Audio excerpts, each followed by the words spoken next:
Assalamualaikum warahmatullahi wabarakatuh. Perkenalkan, nama saya Relia Nagani dengan NIM 19011050087 dari mata kuliah Metodologi Penelitian Kualitatif dengan dosen pengampu Dr. Samsul Ma'arif MPD dari jurusan Pendidikan Matematika Universitas Muhammadiyah Profesor Dr. Hamka. Langsung saja saya akan mempresentasikan proposal metodologi penelitian kualitatif dari bab 1 sampai bab 3 dengan judul penelitian analisis kemampuan berpikir komputasi matematis dalam menyelesaikan soal matematik. Dalam menyelesaikan soal cerita ditinjau dari aspek penalaran matematis.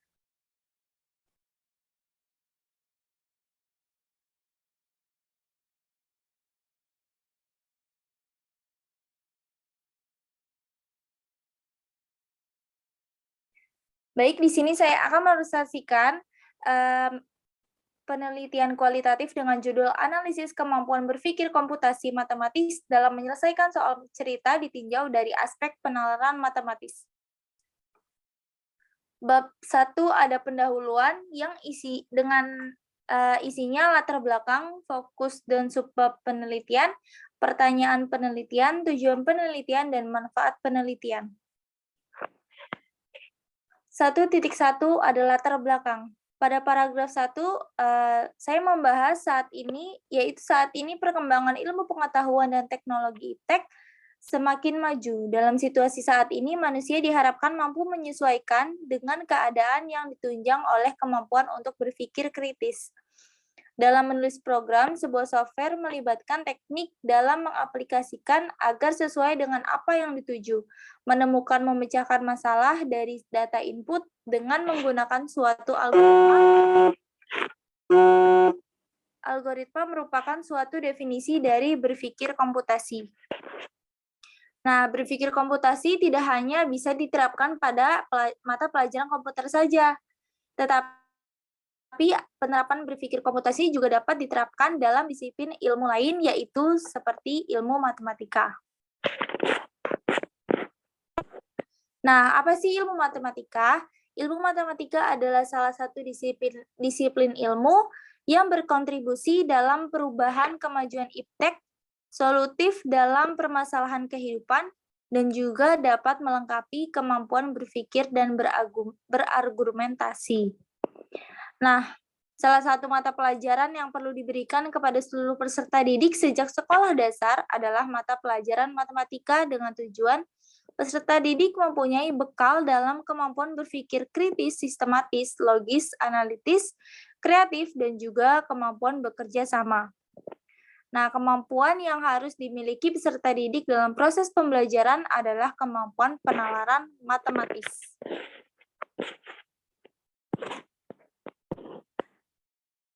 Nah, pembelajaran matematika dapat dipahami dengan menggunakan penalaran dan kemampuan penalaran dapat dilatih dengan cara belajar matematika. Jadi kedua hal ini itu saling berkaitan. Jadi pembelajaran matematika perlu penalaran dan penalaran perlu pembelajaran matematika. Nah, Turmudi mengatakan dalam penelitian Putri 2014 bahwa selama ini terjadi interaksi satu arah di dalam kelas pembelajaran matematika, yaitu peserta didik hanya diam dan duduk sambil mendengarkan guru yang sedang menjelaskan materi di depan kelas. Kemudian peserta didik mencatat apa yang ada di papan tulis selanjutnya, mengerjakan latihan soal yang satu tipe dengan apa yang telah dicontohkan oleh guru di depan kelas tadi. Lalu guru memberikan nilai dan begitu seterusnya. Jadi hanya mendengarkan, mencatat, lalu mengerjakan soal, dan selanjutnya pada materi selanjutnya akan berulang seperti itu. Nah, dalam meningkatkan kemampuan penalaran diperlukan pemikiran untuk memahami gejala matematika,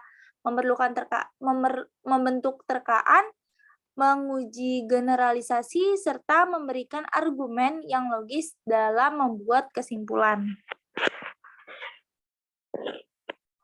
Soal cerita, nah untuk mengetahui sampai mana penalaran matematis siswa itu udah udah baik atau belum, itu dibutuhkan pembelajaran yang tepat. Nah, pembelajaran yang tepat adalah dalam latihan soal cerita. Nah, soal cerita adalah soal yang di dalamnya terdapat permasalahan yang dinyatakan dalam bentuk tulisan atau kalimat bermakna serta mudah dipahami. Nah, kalimat-kalimat yang ada pada soal cerita ini diperlukan pemahaman, kemudian diterjemahkan ke dalam bentuk matematika agar memperoleh penyelesaian yang tepat. Nah, berdasarkan banyak penelitian yang telah meneliti kemampuan berpikir komputasi dan juga banyak juga penelitian yang meneliti tentang penalaran matematis. Nah, tetapi berdasarkan hasil beberapa penelitian yang sebelumnya terkait berpikir komputasi, belum ada nih yang mengaitkan antara berpikir komputasi dengan aspek penalaran matematis. Nah, serta belum ada yang menganalisis dalam bentuk soal cerita. Nah, selanjutnya ada 1.2 yaitu fokus dan subfokus penelitian. Yang pertama ada kemampuan berpikir komputasi matematis dalam menyelesaikan soal cerita. Yang kedua ada karakteristik siswa akan kemampuan matematis terhadap aspek penalaran matematis. Selanjutnya ada 1.3 yaitu pertanyaan penelitian. Yang pertama, bagaimana kemampuan berpikir komputasi matematis siswa dalam menyelesaikan soal cerita. Dan yang kedua, bagaimana karakteristik kemampuan berpikir komputasi siswa berdasarkan aspek penalaran matematis. Nah, selanjutnya juga ada 1.4 tujuan penelitian. Apa sih tujuan penelitian ini? Yaitu yang pertama, menganalisis sampai mana kemampuan berpikir komputasi dalam menyelesaikan soal cerita, serta mengkaji dan menelaah karakteristik kemampuan berpikir komputasi matematis siswa ditinjau dari penalaran matematisnya. Nah, manfaat penelitian yaitu yang pertama ada manfaat teoritis dan manfaat teoritis serta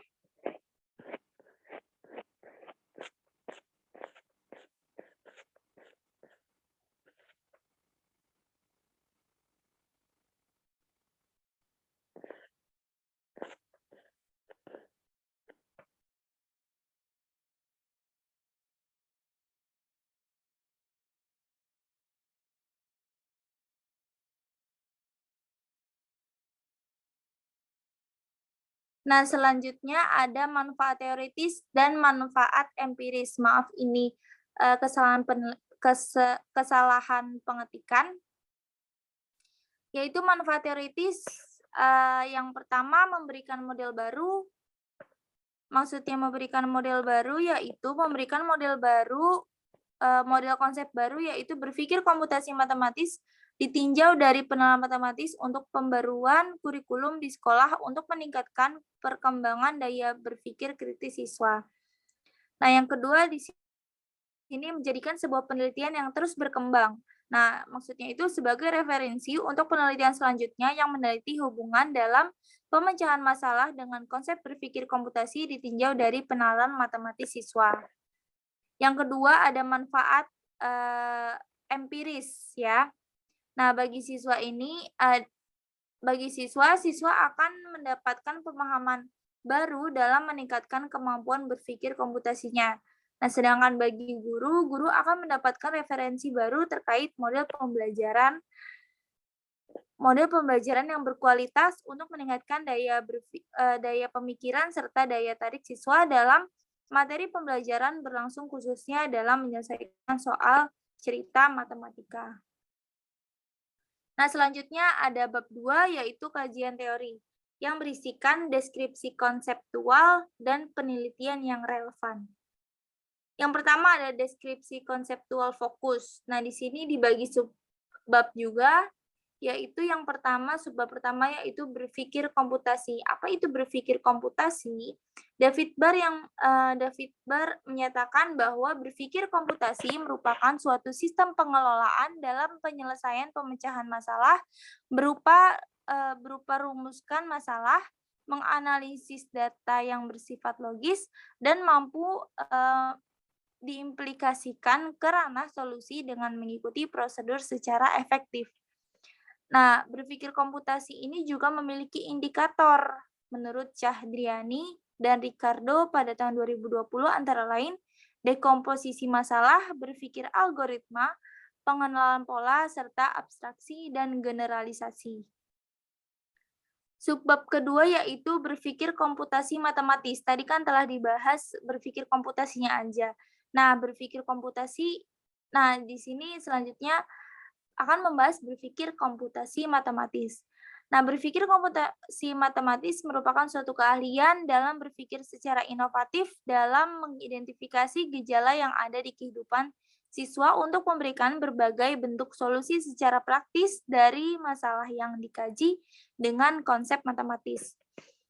Nah, pada konsep berpikir komputasi matematis yang menitik fokuskan kepada siswa untuk memiliki keahlian dalam menstrukturkan algoritma berpikir siswa yang teratur selayaknya algoritma pada sistem program komputer yang tersusun dengan pola yang logis.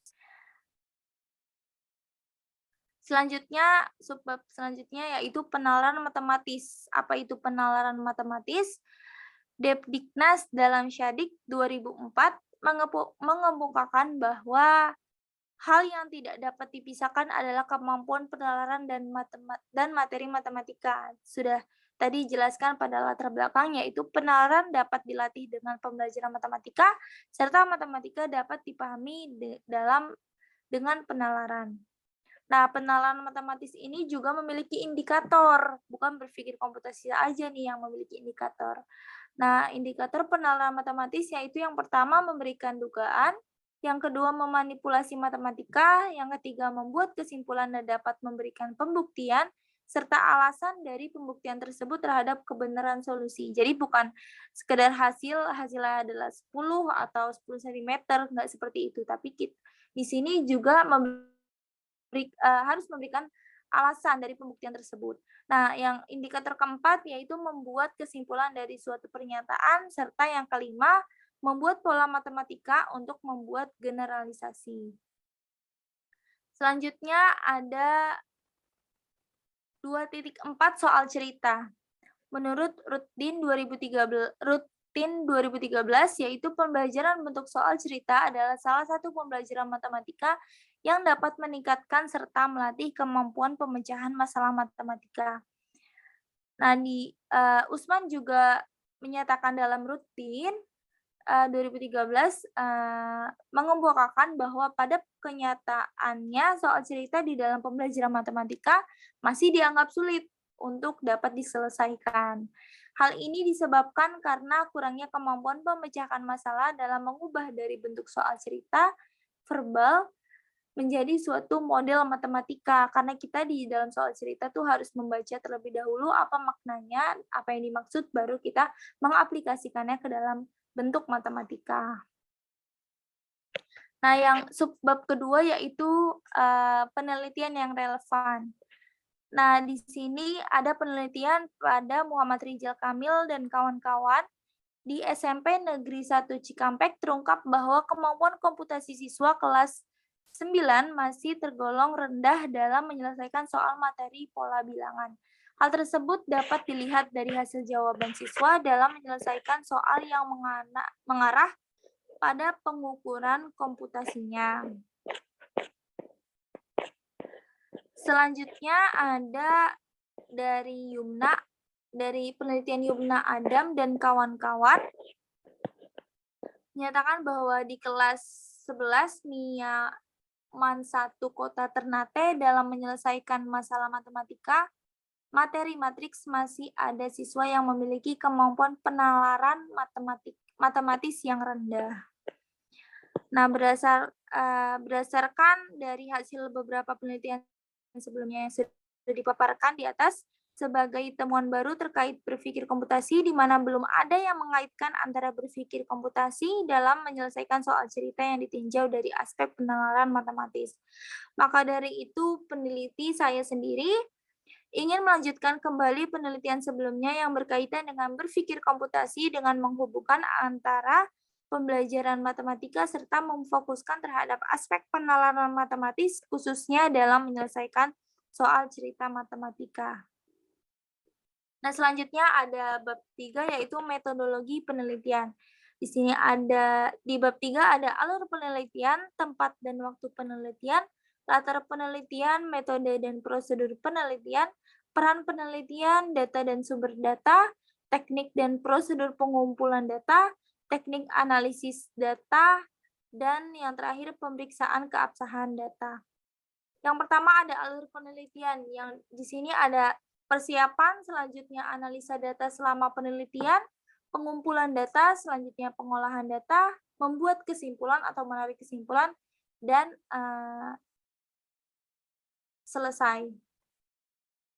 Selanjutnya ada tempat dan waktu penelitian. Tempat penelitian yaitu saya tuju di SMA Negeri 3 Bekasi dengan alamat Perumahan Taman Galaksi Indah, Jalan Pulau Ribung, RT 11 RW 13, Pekayon Jaya, Kecamatan Bekasi Selatan, Kota Bekasi, Jawa Barat.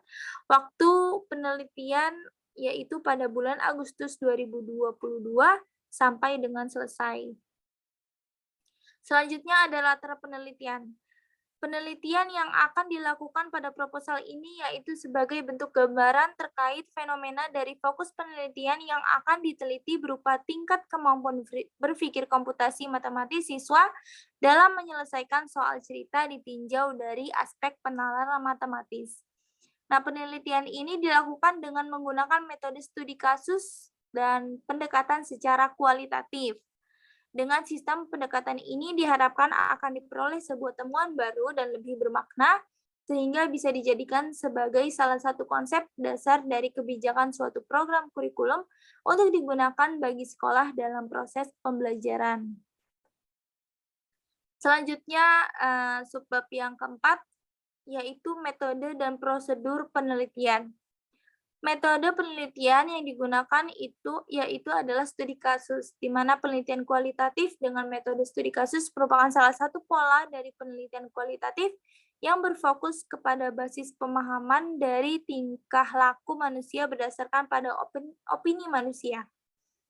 Nah, selanjutnya ada prosedur penelitian, yaitu pada teori Stake dan Creswell antara lain menyesuaikan antara metode studi kasus terhadap permasalahan penelitian, menelaah kasus yang akan ditelitinya, melakukan tahap analisis data terhadap suatu kasus permasalahan penelitian, memberikan laporan berupa makna dari data yang sudah dianalisis atau biasanya disebut kesimpulan penelitian.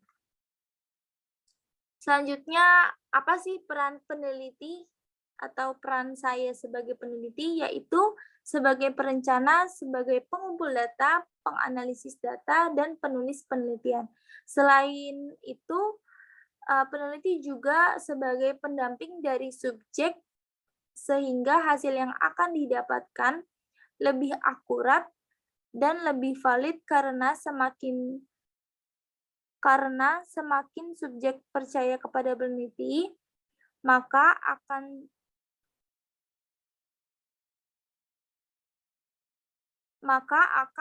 memudahkan proses pengumpulan data melalui tes dan wawancara.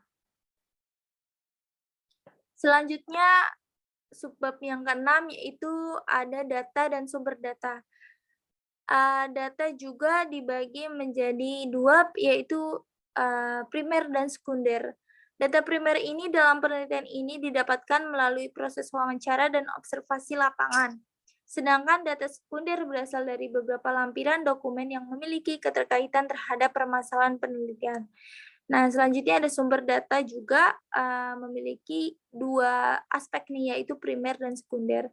Yaitu data primer yang digunakan oleh peneliti yaitu berasal dari hasil observasi dan wawancara, sedangkan data sekunder berasal dari beberapa lampiran dokumen yang memiliki keterkaitan terhadap permasalahan penelitian antara lain kepala sekolah, guru, siswa, dan lain-lain.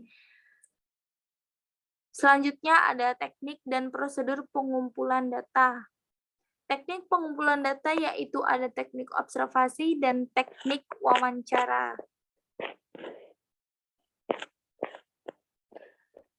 Nah, teknik observasi ini merupakan suatu teknik yang melakukan pengamatan maupun pencatatan secara terstruktur berupa sistematis terhadap kejadian fenomena yang akan diteliti dalam penelitian.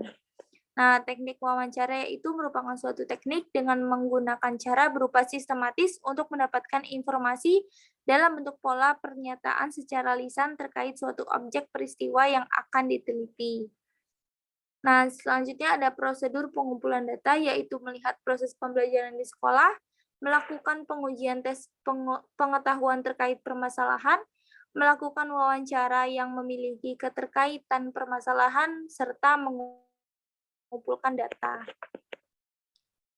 Selanjutnya ada 3.8, yaitu teknik analisis data. Yang pertama ada reduksi data, ada display data, yaitu data diperoleh dikategorisasikan menurut pokok permasalahan sehingga memudahkan peneliti untuk melihat pola-pola hubungan suatu data dengan data yang lainnya.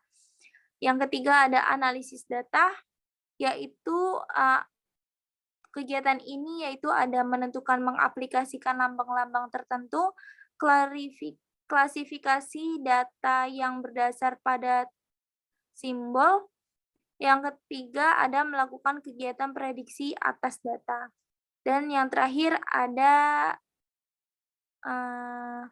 mengambil kesimpulan dan verifikasi. Yang terakhir ada subbab yang ke-9, yaitu pemeriksaan keabsahan data. Dalam melakukan pemeriksaan keabsahan data, peneliti menggunakan teknik triangulasi, yaitu teknik pengumpulan data yang menghimpun dari banyak teknik pengumpulan data dan sumber data yang sudah ada, menurut Sugiono pada tahun 2017. Nah, dalam teknik triangulasi ini, dari data yang diperoleh, maka memiliki peluang yang dapat dipengaruhi oleh kredibilitas informannya, waktu pengungkapan, kondisi yang dialami, dan sebagainya. Maka peneliti perlu melakukan triangulasi, yaitu pengecekan data dari berbagai sumber dengan berbagai cara dan waktu. Terima kasih. Sekian presentasi proposal bab 1 sampai bab 3 metodologi penelitian kualitatif dari saya. Kurang lebihnya mohon maaf. Wassalamualaikum warahmatullahi wabarakatuh.